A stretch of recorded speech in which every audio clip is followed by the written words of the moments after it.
Hi everybody, welcome back. Today I'm going to be making a snack that's real quick and easy, very healthy. It is called apple nachos. To make the apple nachos you only need a few things. You need some apples that I sliced and I tossed with a little bit of lemon juice.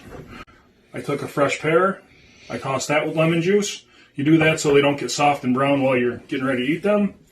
I took about 3/4 of a cup of peanut butter and I microwaved it. So you want it smooth so it's nice and runny like this. And then I've got some dried cranberries and I've got some shredded coconut.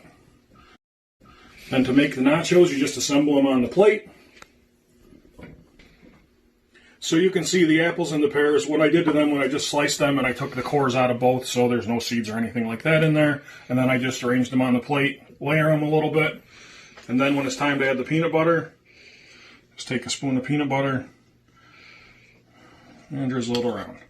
If you don't like peanut butter, if you have peanut allergies, you can use caramel, you can use any other nut butter, you could use Nutella if you wanted. And you just put as much on as you like. I think that looks good.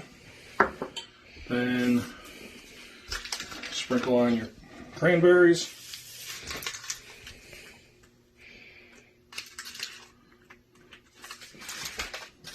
And sprinkle on your coconut. If there's fruit that you like better, if you wanted to add grapes, bananas, anything like that, you certainly can.